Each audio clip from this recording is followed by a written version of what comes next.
Sebut saja namaku Dede. Aku anak bungsu dari dua bersaudara.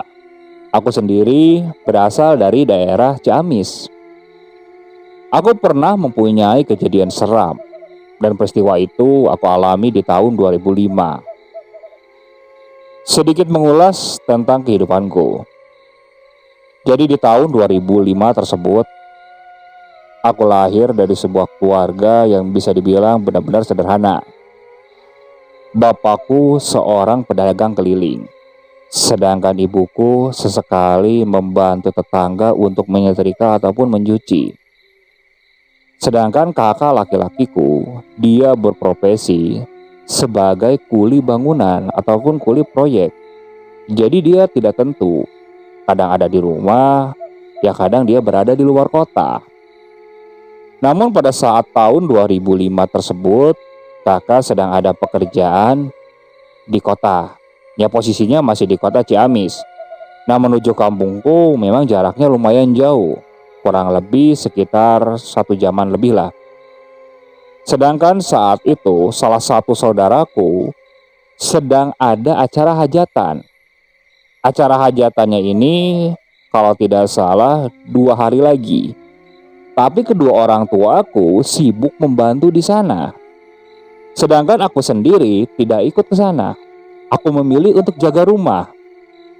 Karena saat itu aku memang disibukkan dengan tugas dari sekolah juga.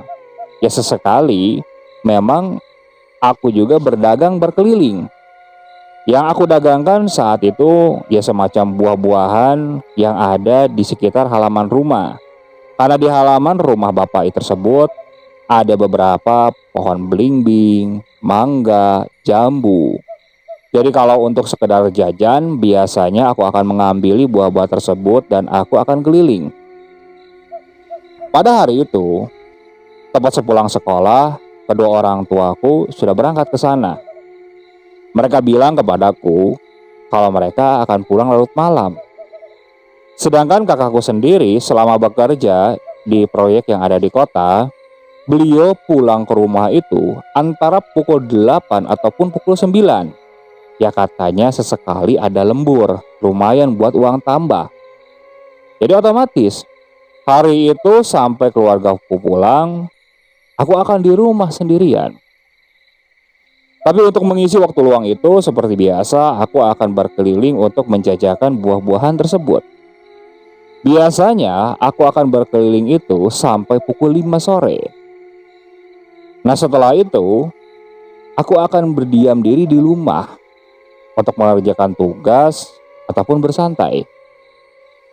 Alhamdulillahnya saat itu, apa yang aku jual laku semua. Ya walaupun uangnya tidak seberapa, tapi cukup untuk membeli makan saat itu. Karena memang kedua orang tuaku tidak masak sama sekali. Mereka hanya memasak nasi saja, sedangkan lauknya tidak ada. Pada pukul 5 tersebut, setelah aku beristirahat dan menunggu waktu maghrib, nah setelah sholat maghrib, aku berangkat menuju warung. Sedangkan warung di daerahku ketika sudah lewat maghrib, itu hanya satu-satunya yang buka. Jaraknya mungkin sekitar 200 sampai 300 meter dari rumah. Namun kita harus melewati beberapa area perkebunan. Perkebunannya memang tidak terlalu luas juga. Jadi mungkin sekitar 30 meter ada rumah, terus lahan kosong lagi atau perkebunan, baru ada 2 atau 3 rumah lagi. Nah seperti itulah. Tapi sebelum sampai ke daerah warung, sekitar jarak 100 meteran, itu ada tempat pembuangan sampah. Jadi khusus warga di sana membuang sampah tersebut di satu tempat, yaitu di situ. Tempat pembuangan sampah itu berada di area lahan kosong, tepat di sebelah kanan, dan di sebelah kirinya itu ada kebun yang ditumbuhi oleh pepohonan besar. Karena waktu itu baru selesai azan maghrib, kebanyakan orang-orang di sana berdiam diri di rumah ataupun mengaji. Sedangkan aku berjalan menuju warung saat itu. Tujuanku yaitu akan membeli mie instan. Aku berjalan hingga sampai ke dekat pembuangan sampah itu. Nah, sesampainya di sana, tiba-tiba aku kebelet ingin kencing. Aku tidak tahan sama sekali.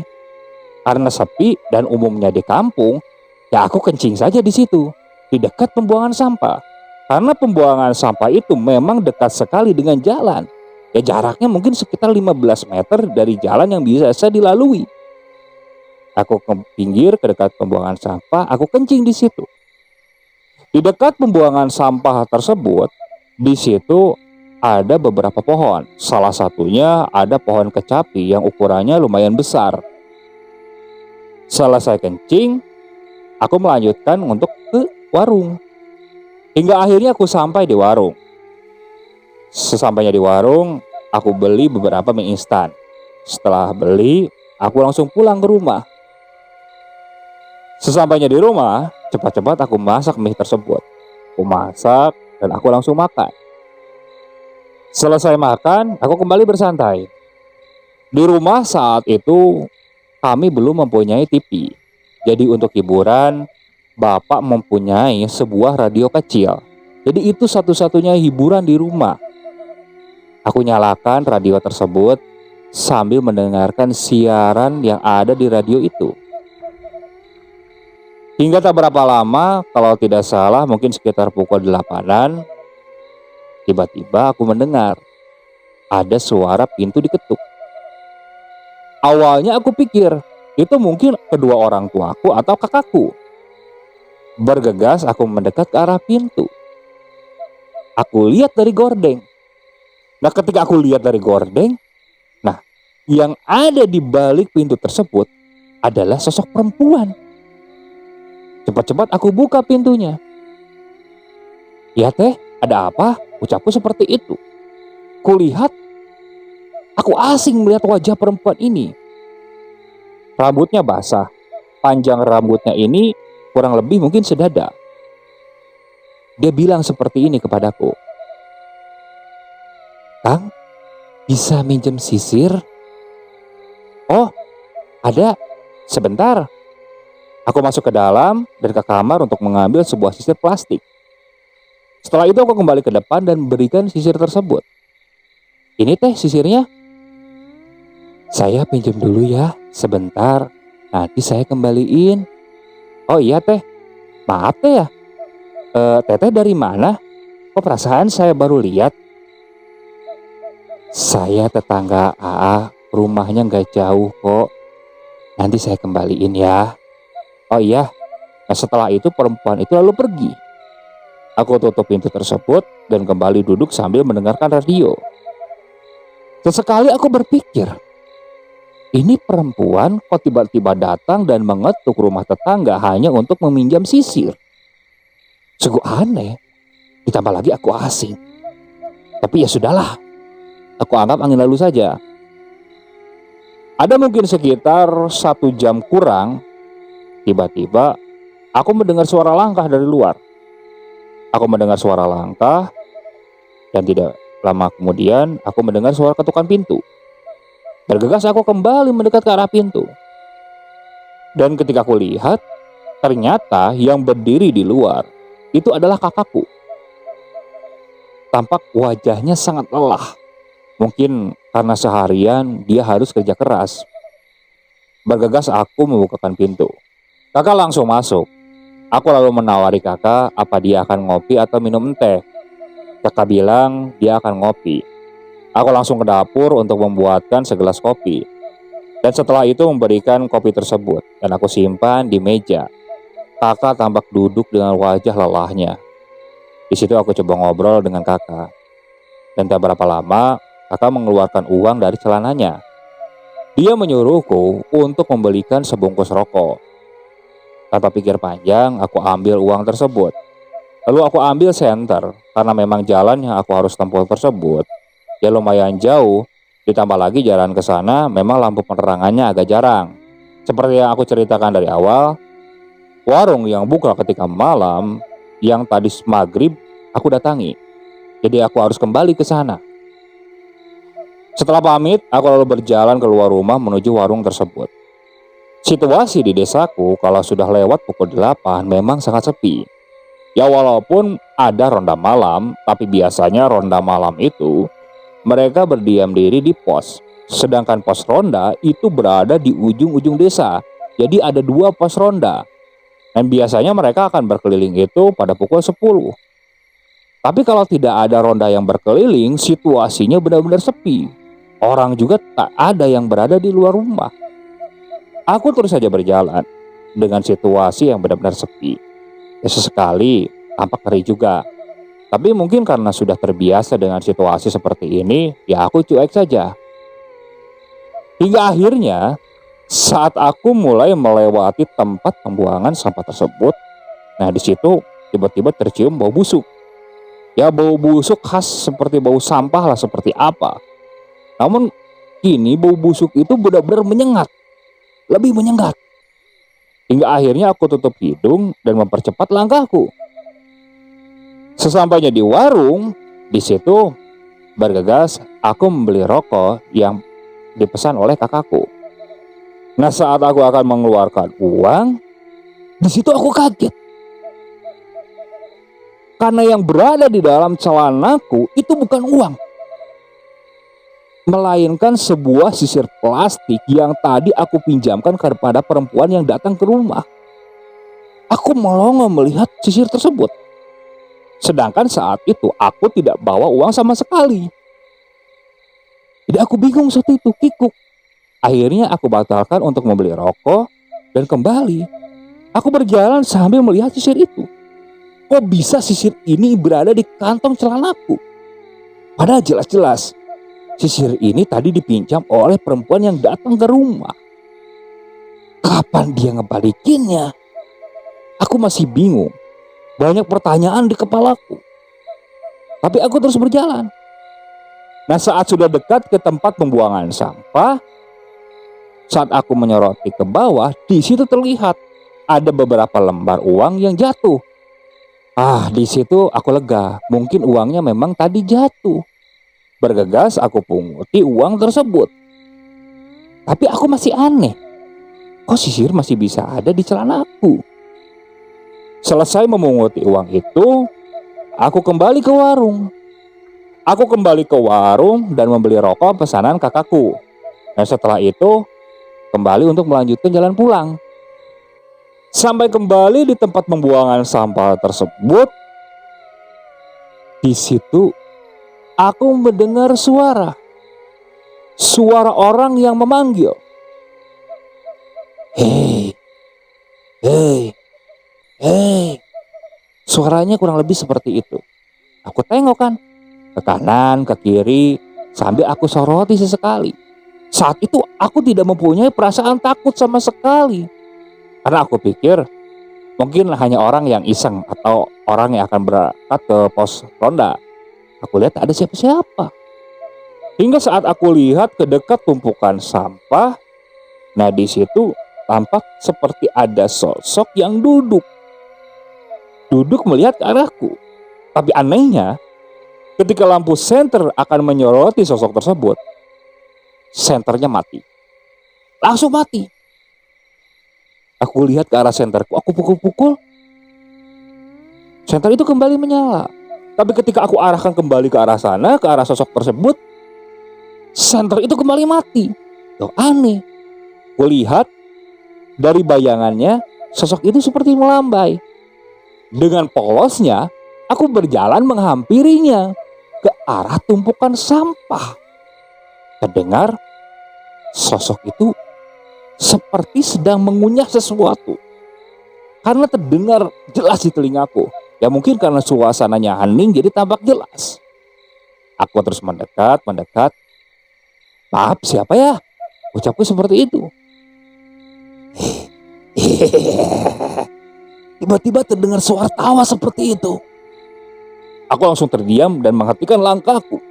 Aku aneh. Apa dia orang gila yang memang sedang ada di tempat sampah untuk mengais-ngais sisa makanan? Tapi biasanya jarang ada orang gila masuk ke desa. Biasanya mereka hanya berjalan di pinggir jalan saja. Setelah itu aku memutuskan untuk mundur. Aku akan meninggalkan tempat tersebut. Dan tak berapa lama, sosok itu tampak bangkit.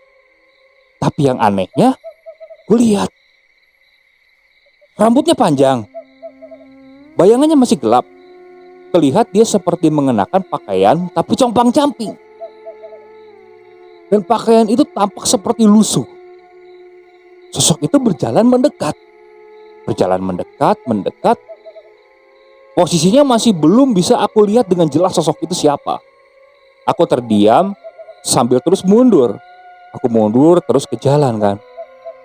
Sosok itu tiba-tiba diam. Dia lalu bilang seperti ini. Kang, sisirnya sudah saya kembaliin ya. Tapi situ aku langsung terdiam. Apa dia perempuan yang tadi pinjam sisir? Hingga akhirnya aku beranikan diri untuk mendekat kembali. Aku berjalan mendekat. Iya, ini teteh yang tadi. Kok diam di sini teh? Ucapku seperti itu kan. Aku berjalan mendekat. Aku jalan mendekat. Jaraknya mungkin sekitar 3 meteran lagi dariku. Tiba-tiba tercium aroma bau busuk sampah yang benar-benar kuat dari sosok itu. Bahkan aku langsung mual. Perutku seakan mau muntah. Beberapa kali aku akan muntah di situ. Ngapain di sini? Tiba-tiba hanya terdengar suara tawa. Dan tak berapa lama, tiba-tiba aku langsung tersentak. Karena sosok itu yang tadinya hanya diam, tiba-tiba langsung lompat ke arahku. Aku kaget. Aku sempat menghindar. Tapi sosok itu keburu langsung menangkapku. Posisinya langsung sangat dekat. Di situ aku rasakan dan aku cium sosok itu benar-benar bau busuk. Dan setelah dekat, di situ aku langsung gemetar ketakutan. Merinding yang benar-benar luar biasa. Ketika aku lihat, sosok itu memang wajahnya hampir mirip seperti perempuan yang datang. Cuma rambutnya sekarang lebih panjang.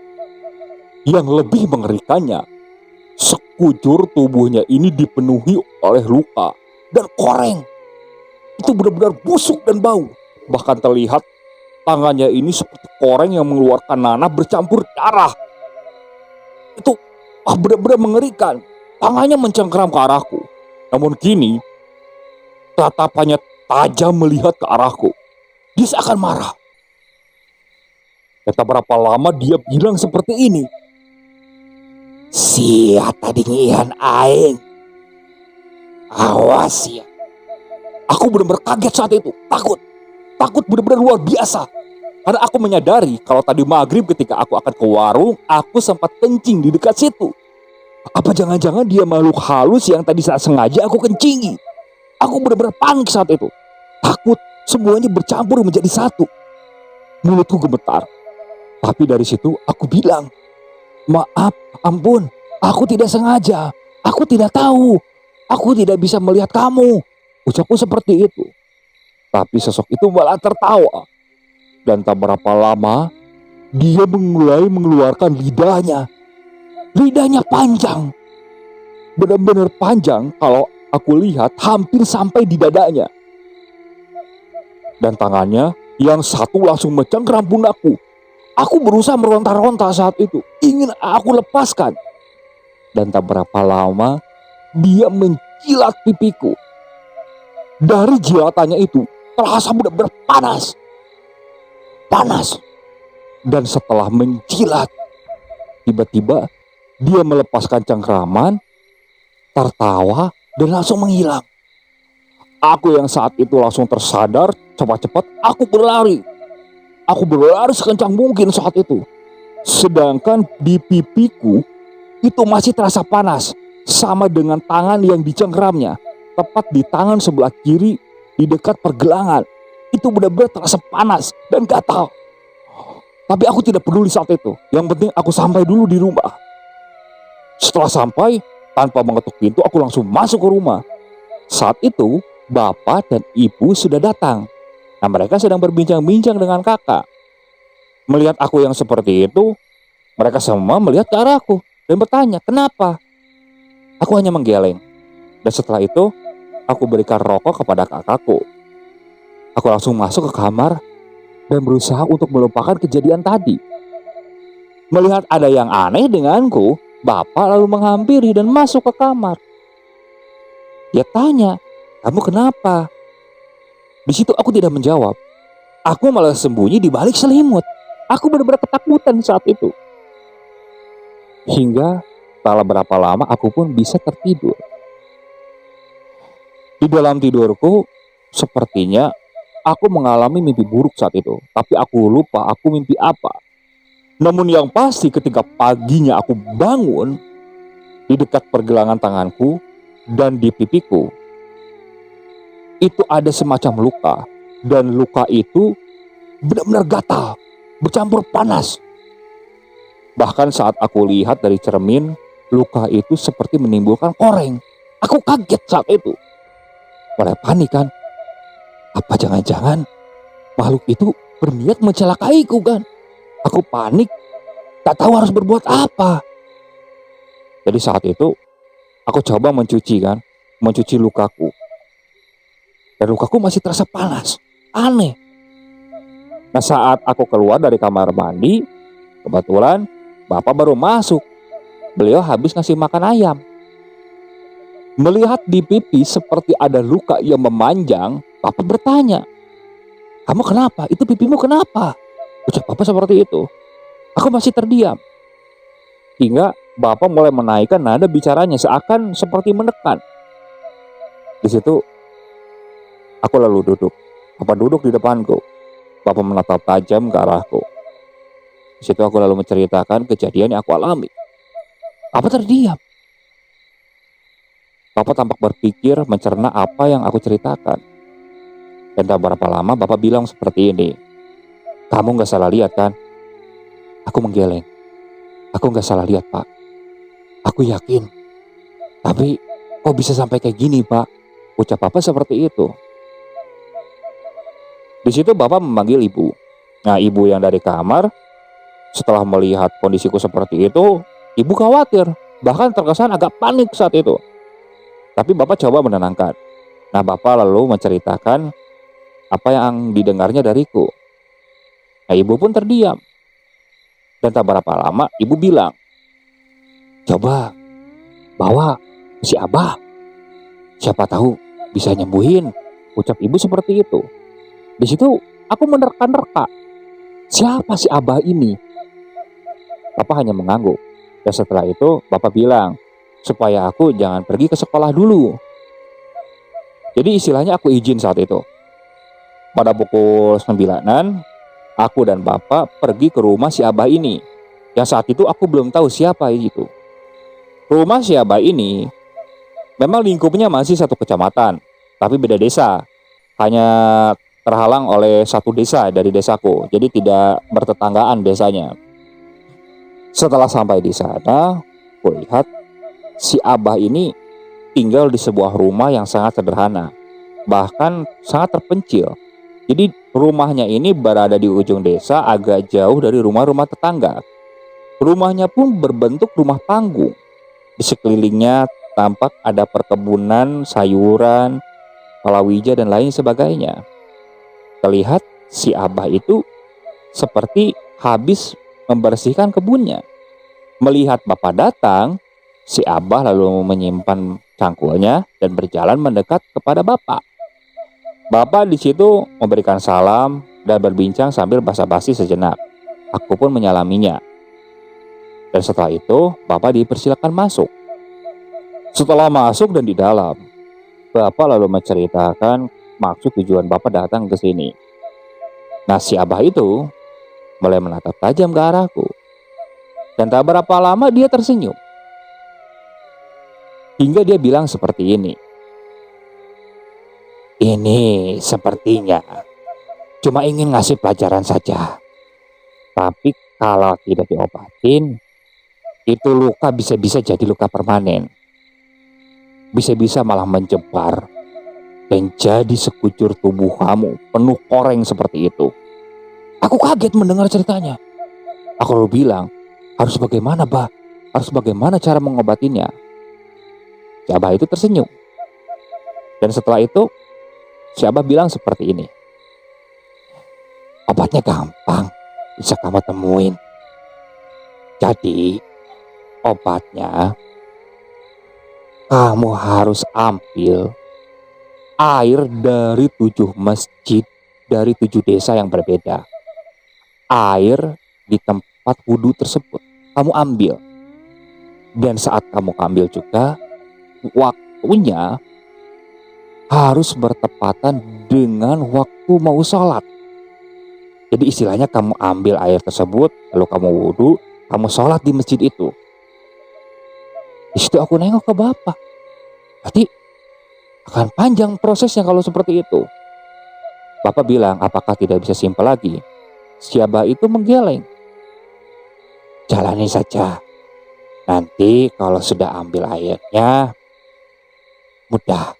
Kamu doa saja, bacakan beberapa surat yang diberikan oleh si Abah tersebut. Aku hanya mengangguk bersama bapak saat itu. Kalau memang makhluk itu masih mengganggu atau datang lagi, ya nanti bisa datang ke Abah lagi aja. Yang pasti kamu doa dan pasrahin segala sesuatunya sama yang di atas. Ya, ucap Abah seperti itu. Aku dan bapak hanya mengangguk dan setelah itu pamit untuk pulang. Di sepanjang perjalanan, aku ngobrol dengan bapak. Kita harus kemana, Pak? Harus ke berapa desa, Pak? Buat nyari masjid seperti itu. Bapak tampak terdiam. Karena kebetulan saat itu memang belum waktu zuhur, jadi bapak memutuskan yang pertama diambil adalah air yang berada di masjid di wilayah desa Siabah tersebut. Setelah mengambil dan sholat, kami terus melakukan itu sampai mendapatkan 7 air dari 7 tempat yang berbeda. Nah, setelah itu air tersebut dibacakan surat yang dibelikan oleh si Abah itu. Beberapa surat yang memang dari ayat-ayat suci Al-Quran. Nah, setelah dibacakan, menurut si Abah, nanti airnya diusapkan ke luka tersebut dan dipakai mandi. Memang sepanjang ketika aku mengambil air tersebut, luka itu tidak kunjung membaik, malah semakin melebar. Ya, melebarnya sedikit-sedikit, tapi tampak jelas. Apalagi yang di wajah terlihat benar-benar jelas. Di situ aku sedikit pasrah juga. Tapi ketika air tersebut coba diusapkan dan dipakai mandi, ada sesuatu yang aneh dan keajaiban. Rasa panas dan gatal yang selama beberapa hari ini aku alami itu hilang. Benar-benar hilang.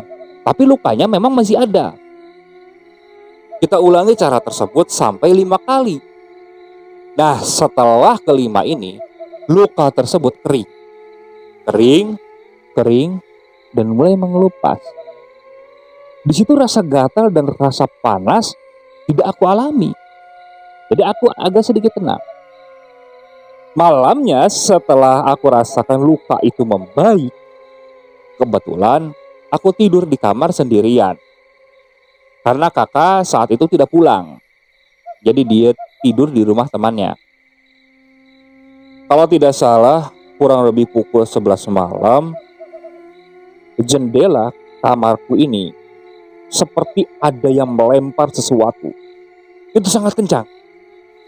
Kalau aku dengar suaranya, jendelaku ini seperti dilempar oleh sebuah batu yang ukurannya lumayan besar.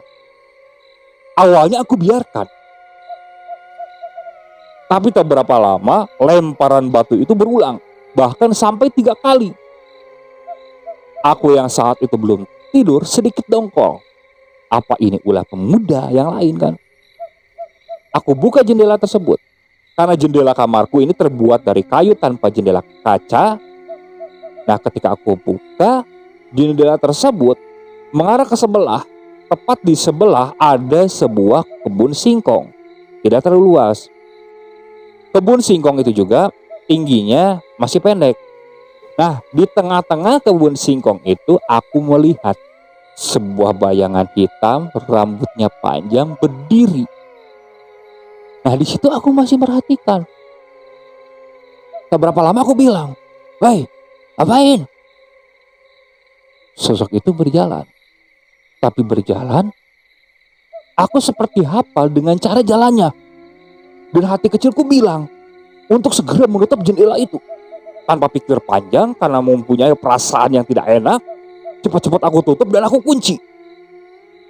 Tak berapa lama dari itu, mulailah tercium aroma bau busuk yang benar-benar menyengat. Bau busuk ini hampir mirip seperti bau busuk yang kucium saat di dekat tempat pembuangan sampah. Dan tak berapa lama, jendelaku ini seperti ada yang menggedor.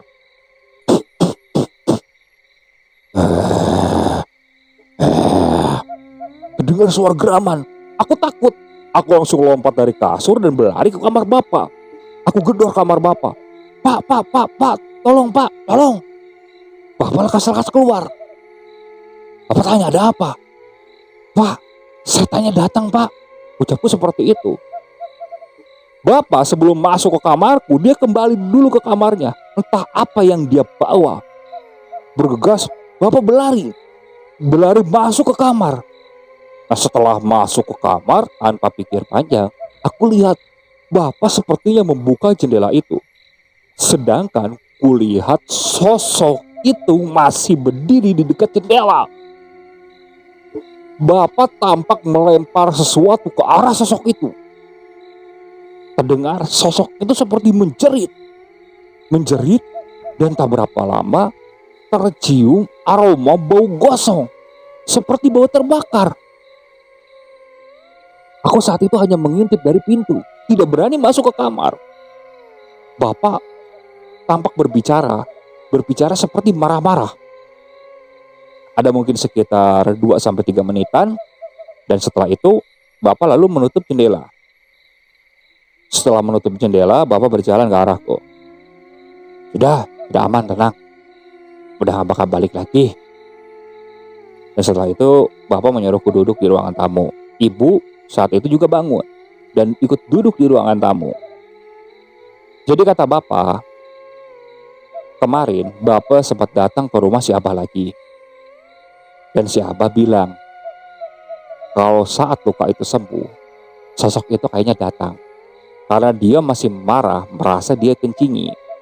Nah, awalnya dia sengaja mancing untuk interaksi dengan meminjamkan sisir. Kalau saja saat itu aku tidak mau meminjamkannya, mungkin sosok itu tidak bisa langsung berinteraksi. Tapi saat itu aku malah meminjamkan dan memberikannya. Jadi seolah-olah aku memberikan energi kepada sosok tersebut untuk sosok itu bisa masuk dan mengganggu. Tapi saat itu aku kurang ngerti apa yang Abah jelaskan maksudnya. Tapi garis besarnya seperti itu. Nah, setelah itu Abah memberikan beberapa serbuk yang Bapak saat itu tidak tahu. Katanya serbuk itu serbuk dari sebuah pohon yang memang sudah dibaca-bacain. Katanya kalau sosok itu datang, lempar saja pakai ini, tapi campurkan dengan garam. Bapak hanya mengangguk saat itu. Dan ternyata malamnya sosok itu memang datang. Aku mulai bernapas lega. Tapi saat itu Bapak bilang, supaya kejadian ini jadikan pelajaran. Ya kalau kita memang ingin buang air, ya lihat-lihat tempat lah, jangan sembarangan. Ya kalau sembarangan, jangan lupa baca doa. Karena kita tidak tahu, siapa tahu sosok yang tak kasat mata itu sedang duduk atau sedang diam di tempat yang akan kita kencingi itu. Ya bisa jadi sosok itu memang kena kencing dan marah tidak terima. Dan ketika marah, sosok itu bisa benar-benar mencelakai. Oke, sekian untuk cerita kali ini. Saya mohon maaf apabila masih banyak kekurangan dalam pembawaan ceritanya. Kritik dan sarannya silakan kalian bisa cantumkan di kolom komentar. Tak lupa saya juga ucapkan terima kasih kepada narasumber yang sudah membagikan kisahnya, termasuk para penonton yang sudah mampir dan mendengarkan cerita dari channel Rentera Keramat ini. Semoga kalian selalu diberikan kesehatan, dilancarkan rezekinya, dan dijauhkan dari musibah. Terus ikuti cerita yang dibawakan oleh channel Rentera Keramat ini. Assalamualaikum warahmatullahi wabarakatuh.